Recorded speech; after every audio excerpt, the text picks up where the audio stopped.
Madam Chair, Commissioners. Thank you, first of all, for allowing me to present the pool option that Parks and Rec, which we found forward and looked at all the information that we gathered, that was gathered last year from my predecessor, EJ, as he did a lot of the legwork that we're bringing forward today to you with the option that we looked at and think is the best option for me. So go ahead, helping me today. And for the record, I'm JP Gallagher, Director of Parks and Rec. Why do we need a pool? There's so many things that add to the community, and a swimming pool is one of them. First, go back, please. All right. Well, sorry. Swimming pools have been around for many, many years. 1886, first one was in Boston, Massachusetts, I believe. And so, why does View need a pool? Swimming pools are used for recreational activities such as informal swimming, pool parties, other group activities. They can be used for exercise, swimming laps, water aerobics, and they're also used for educational purposes. Swimming lessons, lifeguard training are just a couple examples. And pools serve the needs of many people who suffer from medical conditions and injuries.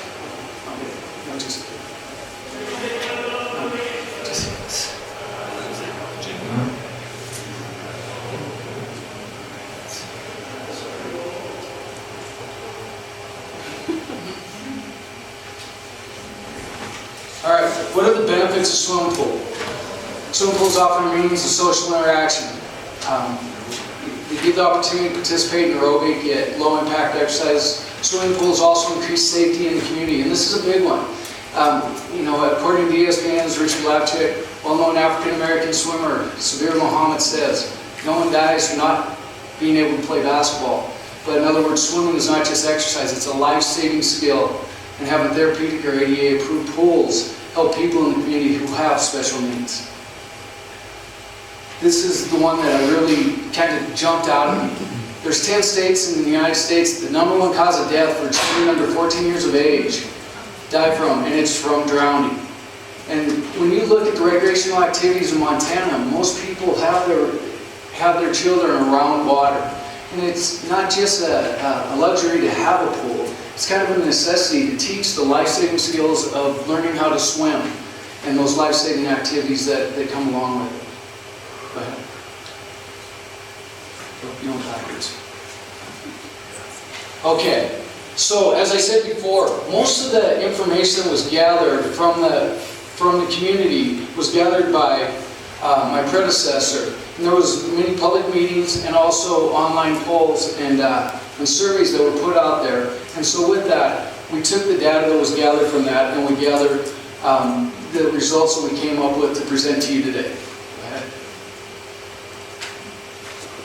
First off, let's see if I can get this on there.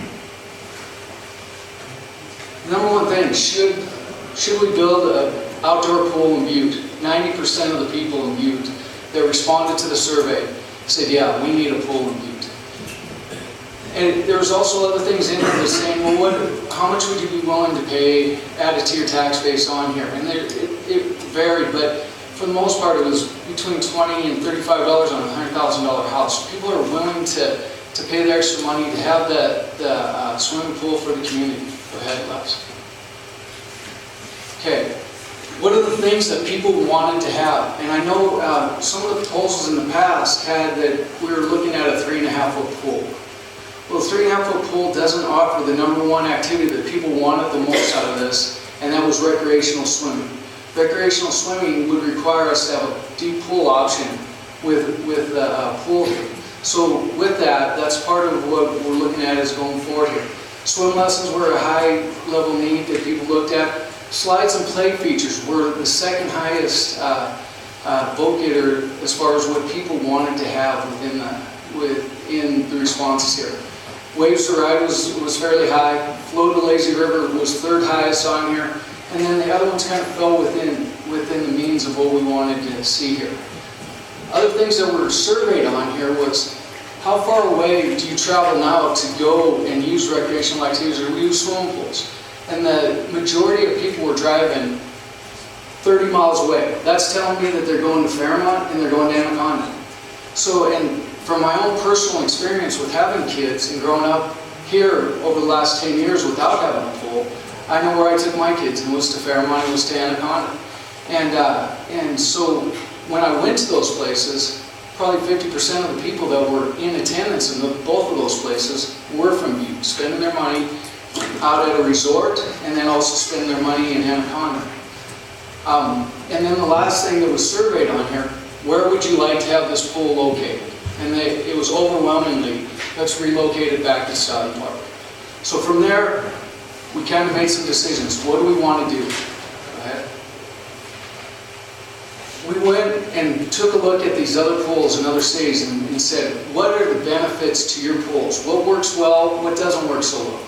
We went to the Billings Oasis pool, which is actually a private pool, but they were one that had a 3.5-foot pool.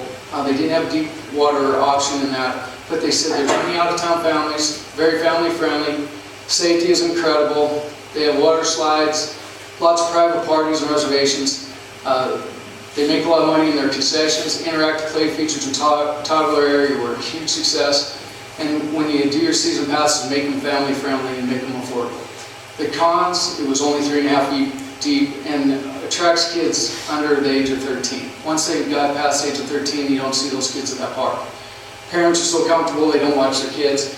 And then I put on here the filter system. They said when you build your pool, make sure you take a look at the different things that you have. The filter system they put in there is a high maintenance filter system. And so they said to really make sure you take a look at that.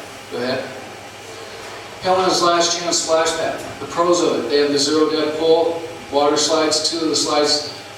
They go into their 50-meter pool, the splash deck and lazy river that they have, the interactive play features and toddler area, families with kids and kids up to 15 years old that attend there, and they have 2 shade areas. The cons is the 50-meter pool is not used much other than when the kids are sliding down into the pool. The swim team and lessons are mostly what they use that 50-meter pool for, and so they use a lot of operation maintenance just to maintain that pool. The city charges for their water. The maintenance side is high, and again, this is going back to if we choose to build a pool and we go forward with this, we need to really look at what boiler system we're putting in here and what chemical system you're putting in there, because they've said that they've had to really do a lot of maintenance with those 2 things, so it's important that we really take a look at those things. As looking at what their revenue was, they generated $140,750 over the last 6 seasons. That was the average of that. Their average expenses over the last 6 years were $416,684. Go ahead. And we took a look at the Great Falls Electric Water Park. Again, the pros are water slides. They entered the 50-meter pool as well, 2 large slides, no inner tubes. Their Full Rider and Lazy River were the most popular features. And those are independent features of the pool themselves as well when you go up to Great Falls. It's tourism. It's a destination for surrounding communities, and of course they're in a location where they're probably the biggest city in this side of Canada, so they get a lot of Canadian residents that come down and visit their water park. It's family friendly, there's something for everyone. They do a lot of evening promotions.